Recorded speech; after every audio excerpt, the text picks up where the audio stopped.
उत्तर प्रदेश के एक छोटे से गांव वीरपुर की मिट्टी में बचपन से ही मेहनत की गंध थी। उसी गांव का रहने वाला था हरिओम, एक गरीब किसान का बेटा जो जिंदगी को बहुत नज़दीक से देख चुका था। हरिओम के पिताजी खेतों में मजदूरी करते थे और माँ दिन भर चूल्हा चौका संभालती थी। पढ़ाई के लिए बहुत ज़्यादा साधन नहीं थे, लेकिन हरिओम का बस इतना ख्वाब था कि उसकी हैसियत इतनी हो जाए कि भीख न मांगनी पड़े। बड़ी मुश्किल से इंटर तक की पढ़ाई पूरी करने के बाद हरिओम को जिला शिक्षा कार्यालय में चपरासी की नौकरी मिल गई। सैलरी ज़्यादा नहीं थी, पर उसे पता था यही उसकी दुनिया बदलने की शुरुआत है। नौकरी लगते ही हरिओम की शादी गांव की एक लड़की राधिका से होती है, एक सुंदर मगर कम पढ़ी लिखी लड़की। शादी हुई और हरिओम राधिका को अपने साथ शहर ले आया। शहर में ज़िंदगी आसान नहीं थी। उन्होंने एक छोटा सा कमरा किराए पर लिया, लेकिन हरिओम की आमदनी कम होने की वजह से बहुत तंगी में उन्हें जीवन व्यतीत करना पड़ रहा था। राधिका को शुरू शुरू में ये शहर अजनबी सा लगा। राधिका ने धीरे से हरिओम से कहा, इतना शोर, इतना धुआं, हमारा गांव कितना अच्छा था। हरिओम ने मुस्कुराते हुए कहा, गांव अच्छा था, पर उड़ान तो खुले आसमान में होती है ना। बस थोड़ा समय दो, सब ठीक हो जाएगा। हरिओम का सपना था राधिका को पढ़ाना, ताकि वो भी अपनी पहचान बना सके। वो जानता था कि अफसर बनने के लिए जो ज़रूरी चीज़ें होती है, उनमें सबसे ज़रूरी होता है भरोसा, और वो राधिका पर पूरी तरह भरोसा करता था। हरिओम ने एक दिन बातों बातों में राधिका से कहा, अगर तुम चाहो तो अफसर बन सकती हो। ये सरकारी दफ्तरों के कमरे बहुत कुछ सिखा देते हैं। मैंने कई बार देखा है, लोग मेहनत करके अफसर बन जाते हैं। तुम्हें भी बनना चाहिए। राधिका हैरानी से कहती है, मैं कैसे? मुझे तो ठीक से अंग्रेज़ी भी नहीं आती। ये सब तुम्हारे बस की बात है, मेरे बस की बात नहीं है। हरिओम कहता है, तुम्हारी आंखों में मैंने आत्मविश्वास देखा है और मुझे यकीन है तुम ये कर सकती हो। राधिका ने हरिओम की यकीन पर यकीन किया और उसने हामी भर दी। उस दिन से हरिओम ने राधिका की पढ़ाई का इंतज़ाम शुरू कर दिया।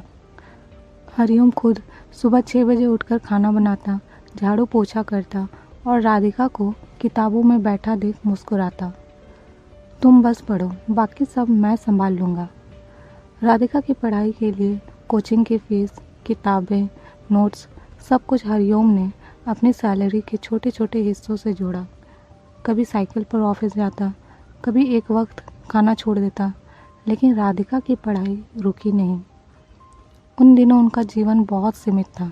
एक पुराना फोल्डिंग बेड, एक स्टील की अलमारी और दीवारों पर कुछ टूटे फ्रेम, लेकिन उनके सपने बहुत बड़े थे। धीरे धीरे राधिका का आत्मविश्वास बढ़ने लगा। वो सुबह 4 बजे उठकर पढ़ाई करती और रात तक नोट्स बनाती। राधिका कहती है, हरिओम, तुम्हारे बिना ये सब मुमकिन नहीं होता। हरिओम हंसते हुए कहता है, मुझे अफसर की बीवी बनना है। ये सोचकर ही मेरी थकान मिट जाती है। साल गुजरे। राधिका ने यूपीएससी का पहला अटेम्प्ट दिया। पेपर देखकर बाहर निकली तो हरिओम ने पूछा, कैसा गया पेपर? राधिका थकी आवाज़ में कहती है, मुझसे अच्छा नहीं हुआ, शायद नहीं हो पाएगा इस बार। हरिओम ने बिना देर किए उसकी हथेली थामी। पहली बार में कोई ऊंचाई नहीं मिलती, पर गिरने का मतलब हार नहीं, सीख है ये। दूसरे प्रयास में राधिका ने पूरी जान लगा दी। हरिओम ने दिन रात उसका मनोबल बनाए रखा। फिर एक दिन रिजल्ट आया।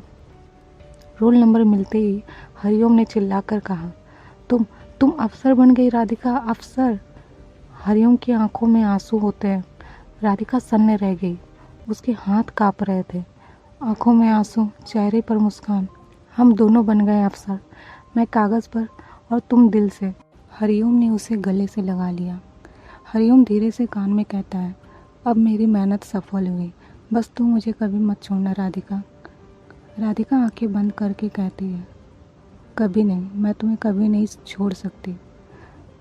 राधिका की पोस्टिंग एक जिला मुख्यालय में एसडीएम के रूप में हुई। सरकारी आवास, गाड़ी, पर्सनल स्टाफ और अफसरों वाली ठसक, यह सब एकदम नया था राधिका के लिए। हरिओम उसकी नियुक्ति के समय उसके साथ ही था। हरिओम मुस्कुराते हुए कहता है, देखो मेरे यकीन का रिजल्ट देखो, तुम्हारा नाम अब नेम प्लेट पर है, एसडीएम राधिका श्रीवास्तव। राधिका गर्व से कहती है, पर इसमें तुम्हारा नाम भी होना चाहिए था हरिओम, तुम्हारे बिना ये सब संभव नहीं होता। दोनों ने सरकारी आवास में प्रवेश किया। हरिओम ने कमरे की दीवारों पर नज़र डाली।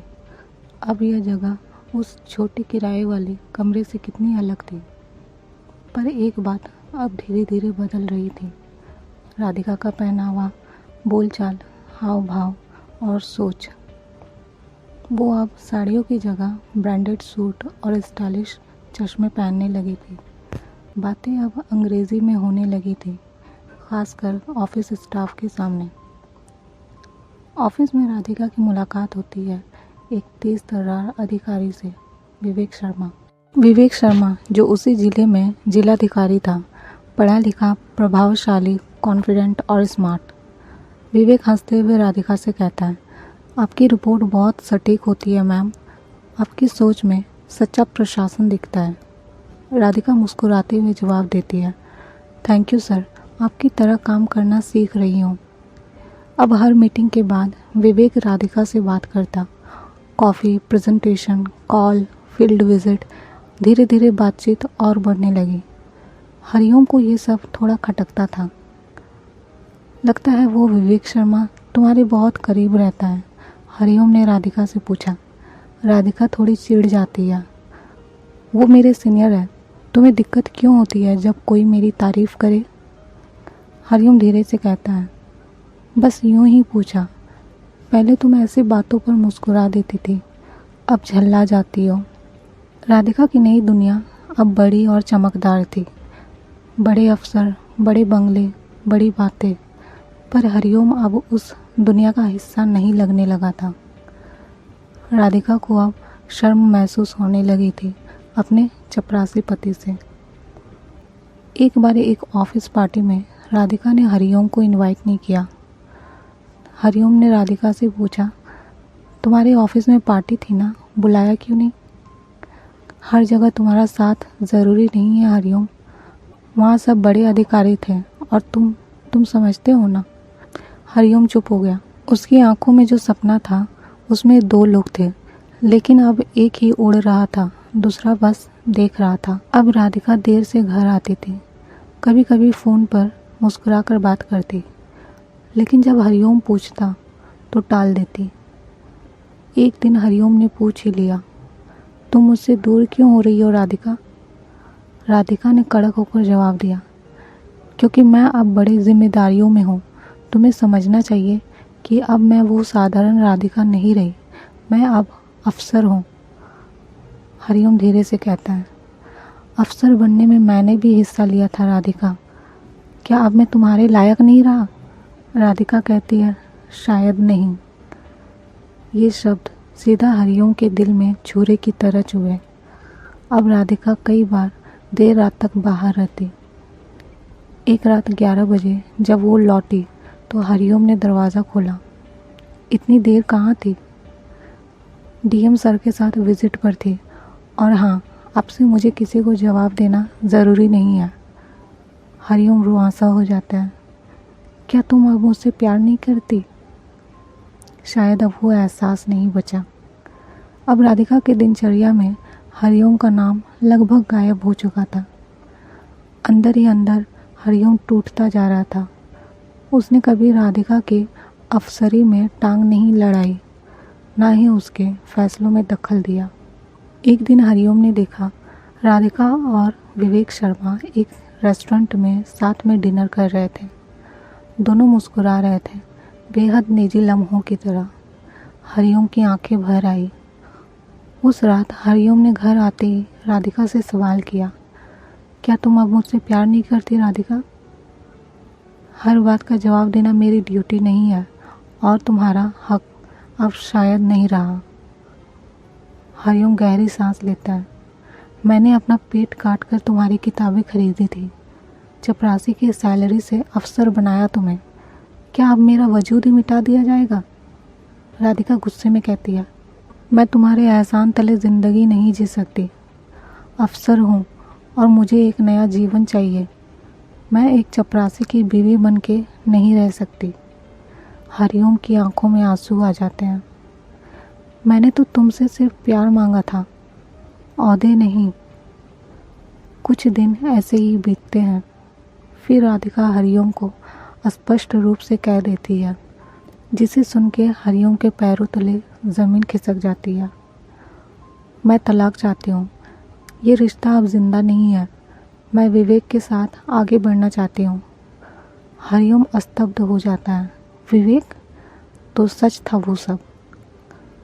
हाँ, और इस बार मैं अपने दिल की सुन रही हूँ, समाज की नहीं।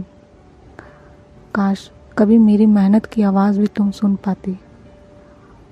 जब यह खबर फैल गई, चपरासी पति से अफसर पत्नी ने तलाक लेकर दूसरे अफसर से शादी कर ली, तो मीडिया, गांव, रिश्तेदार सबकी नज़रें हरिओम पर टिक गई। कुछ मजाक उड़ाने लगे, कुछ सहानुभूति जताते। देखा, पढ़ा लिखा दिया और अब छोड़ा जा रहा है। यही होता है जब मर्द औरतों को उड़ने देता है। हरिओम ये सब बातें बस सुनता रहा। उसका चेहरा पत्थर हो चुका था, पर उसका आत्मसम्मान अभी भी बचा हुआ था। कोर्ट में जब दोनों आमने सामने खड़े हुए, जज ने पूछा, क्या आपसी सहमति से तलाक चाहते हैं? हरिओम ने धीरे से कहा, मैंने कभी इसके साथ रिश्ता कानून के लिए नहीं निभाया था, दिल से निभाया था। आज दिल ही टूटा है तो दस्तखत भी कर ही दूंगा। राधिका बिना देखे कागज़ पर साइन करती है। हरिओम ने एक बार उसकी ओर देखा, फिर कलम उठाई और दस्तखत कर दिया। बाहर निकलते समय राधिका ने बस एक बार पीछे मुड़कर कहा, कभी कभी त्याग करने वाला इंसान पिछड़ जाता है हरिओम। दुनिया तेज़ चलती है और मैं रुकना नहीं चाहती थी। हरिओम कहता है, शायद, और मैं आज भी वहीं खड़ा हूँ जहाँ हमने साथ चलना शुरू किया था, अकेला लेकिन सच्चा। राधिका चली गई। हरिओम वहीं खड़ा रहा और राधिका को जाते हुए देखता रहा, पर दिल में उसके एक नई चिंगारी जल चुकी थी। तलाक के बाद हरिओम का जीवन जैसे एकदम खामोश हो गया था। राधिका के बिना घर अब सूना हो गया था। घर का हर हिस्सा राधिका की याद दिलाती थी। दीवारों पर लगे वो नोट्स, वो कोना जहाँ राधिका बैठकर पढ़ती थी। पर हरिओम कमज़ोर नहीं हुआ। उसने खुद से कहा, जिसे मैंने एक अफसर बना दिया, अब मैं खुद को बनाऊंगा। हरिओम ने अपनी नौकरी से छुट्टी ली और पुराने रजिस्टर के पन्नों को फिर से पढ़ना शुरू किया। एनसीईआरटी की किताबें, अखबारों की कटिंग, पुराने नोट्स और वो डायरी जिसमें कभी राधिका की टाइम टेबल लिखी थी, अब हरिओम की अपनी तैयारी का हथियार बन गया। उसने रातों की नींद बेच दी, सुबह की शांति को किताबों से भर दिया और अपने आंसुओं को मोटिवेशन बना लिया। कई बार वो थक जाता, कई बार टूटने को होता, लेकिन हर बार एक ही बात उसे उठाती, मैं सिर्फ छोड़ा गया पति नहीं हूँ, मैं खुद की पहचान भी हूँ। एक कोचिंग सेंटर में जब हरिओम गया तो क्लास के बच्चों ने उसका मजाक उड़ाया, अरे चपरासी अंकल, अब अफसर बनोगे क्या? हरिओम मुस्कुराया और बस एक बात कही, मैंने एक को बना दिया, अब खुद की बारी है। हंसो जितना हंसना है, कल यही बात इतिहास बनेगी। 3 साल लगे। हरिओम ने दिन रात एक कर दिए। फॉर्म भरा और पहली बार उसने यूपीएससी परीक्षा दी, और जब रिज़ल्ट आया तो थोड़ा मायूस हुआ। हरिओम का नाम लिस्ट में नहीं था, पर उसने हार नहीं मानी। उसने इस बार दोगुनी मेहनत की। इस बार उसका फोकस स्टेट पीसीएस परीक्षा पर था, और जब रिज़ल्ट आया हरिओम का नाम टॉप 10 में था। उसकी पोस्टिंग उसी ज़िले में हुई जहाँ कभी राधिका अफसर थी।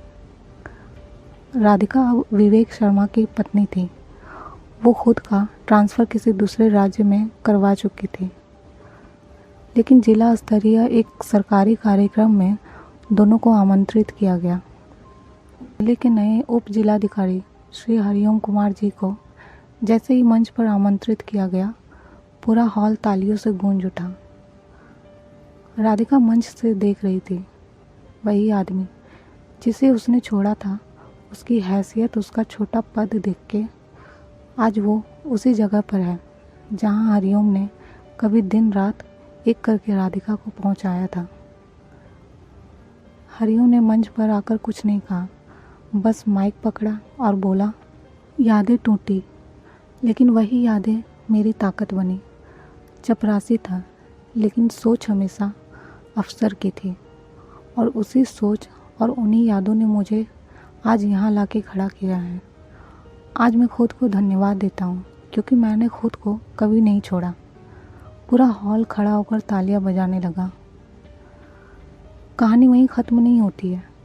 हरिओम अब एक संस्था चला रहा था, उड़ान, जो गरीब बच्चों को फ्री में यूपीएससी पीसीएस की तैयारी कराते थे, जिसने 3 साल में 50 से ज़्यादा बच्चों को पीसीएस आईएएस में भेजा था। हर एक बच्चा उसे गुरुजी कहता था। अब हरिओम चपरासी नहीं था, वो अब उप जिलाधिकारी हरिओम कुमार था, लेकिन उसकी पहचान ओहदे से कहीं बड़ी थी। अब उसके पास गाड़ी थी, बंगला था, नाम था, मगर उसका दिल अब भी सादा था, वैसा ही जैसा राधिका को पढ़ाने के समय था। उधर राधिका की ज़िंदगी बाहर से चमकदार थी। आईएएस पति, विदेशी ट्रिप्स, नई कारें, बड़ी पोस्टिंग, मगर मन के भीतर कुछ धीरे धीरे मरता जा रहा था। वो हर बार जब आईना देखती, उसे खुद पर शर्म आती। शायद वो अपने किए को कभी माफ़ नहीं कर सकी। हरिओम अब सबके लिए एक प्रेरणा बन चुका था। हरिओम का नाम अखबारों, टेलीविज़न और डॉक्यूमेंट्रीज़ में आने लगे। एक दिन एक महिला चुपचाप उसकी संस्था में आई, चेहरे में पछतावा और आंखों में आंसू लिए। वो थी राधिका। हरिओम, कैसे हो? हरिओम ने शांत स्वर में कहा। अफसर हूँ अब, पर इंसान पहले ही था। तुम कैसी हो? राधिका अपने आंसू रोकते हुए कहती है, मेरे पास सब कुछ है, लेकिन जो दिल चाहिए था वो खो दिया है मैंने। तुमने कुछ नहीं खोया, बस मुझे छोड़ दिया, और मैंने तुम्हें खोकर खुद को पा लिया है राधिका। राधिका रोते हुए कहती है, मुझे माफ़ कर दो हरिओम। मैंने तो तुम्हें उसी दिन माफ़ कर दिया था जब तुमने मुझे छोड़ा। अब तुम खुद को माफ़ करना सीखो। इतना कह के हरिओम फिर से अपने बच्चों के बीच चला गया, किताबों के साथ, नई उम्मीदों के साथ, और राधिका बूझे मन के साथ वापस अपनी दुनिया में चली गई। हरिओम का नाम किताबों में नहीं, दिलों में लिखा गया, और राधिका की कहानी एक अफसोस बनकर इतिहास में रह गई। क्योंकि प्यार जब त्याग करता है और जब बदले में धोखा मिलता है, तब वो इंसान मिटता नहीं, वो मिसाल बनता है। दोस्तों, आपको कैसी लगी ये कहानी कमेंट करके ज़रूर बताइए, और वीडियो पसंद आए तो लाइक करना ना भूलें और चैनल को सब्सक्राइब करना ना भूलें।